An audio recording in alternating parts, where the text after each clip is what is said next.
I'm Adam Collins. This is CricBuzz Centre Stage here at the Bristol County Ground, where Australia had been victorious in the first game of their World Cup defence, winning against Afghanistan by 7 wickets with the better part of 16 overs to spare. They chased down 207 courtesy of an unbeaten 89 by David Warner.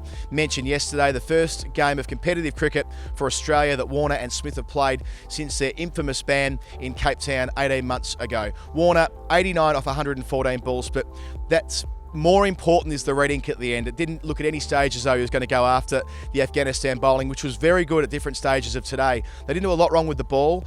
They didn't do particularly well in the field, and they fought back and they were resilient with the bat. And we'll come to that in a moment. But to focus on Warner, he and Smith were always going to receive plenty of attention from the crowd here at Bristol. After a couple of ciders and a couple of pints of beer, they were very keen to boo and give it to them. But in the case of Warner, we know the sort of personality he is. We know that he thrives on tension and back and forth, and he obviously did a good job today of seeing it through to the end. Steve Smith less so, caught with 3 runs to get, caught at backward point, but I tell you what, when he walked out, the boos were as loud as at any stage through the course of the day. So that gives you some sense of where the summer might be for those two. With the ball, Mitchell Starc picked up a wicket in the first over, Pat Cummins in the second over. Afghanistan were reduced to 77 for 5, so they needed to find a way to dig themselves out of that hole. They did so by getting all the way up to 207 when they were bowled out in the 39th over, but it must be said that they did show resilience, and Rashid Khan at the end played some astonishing shots, some resourceful shots, 27 off 11 balls at the end. He wasn't as effective with the ball, but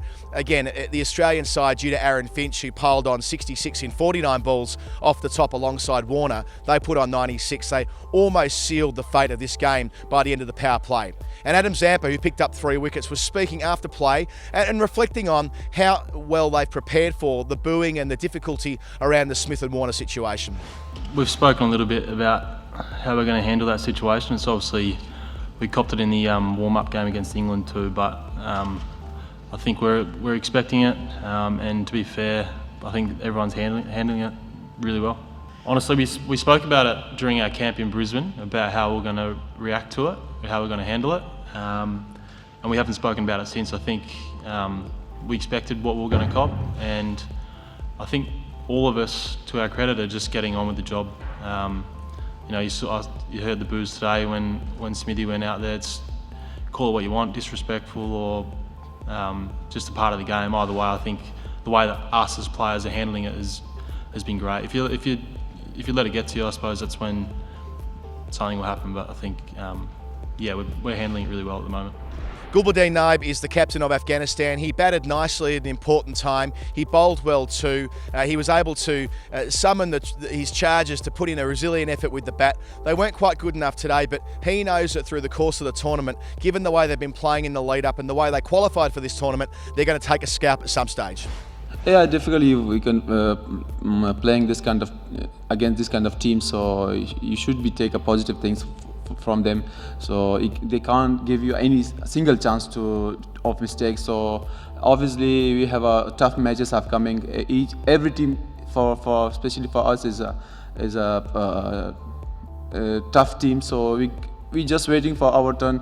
So also this kind of teams you know it. So it didn't give you a single chance to you, but they're coming very hard and harder. How they did today. So obviously we just look and we just take a positive things for today match and going for the next day. So even though Australia didn't put the foot down the way that New Zealand and the West Indies have in chasing small totals in this tournament so far, they did secure the all-important win. This was considered a bit of a risky game for Australia when looking at the fixture about 6 months ago due to the way they have played spin historically, but they're in good nick today. Warner's in nice touch getting bat on ball. Finch is hitting the ball beautifully. Stark's got the ball swinging, which all points towards the fact that Australia, who didn't come into this tournament as favourites despite the fact that they are reigning champs, are in some sort of nick moving up the motorway to Trent Bridge when they play at the West Indies on Thursday. This is Adam Collins for CricBuzz Centre Stage. I'll talk to you tomorrow.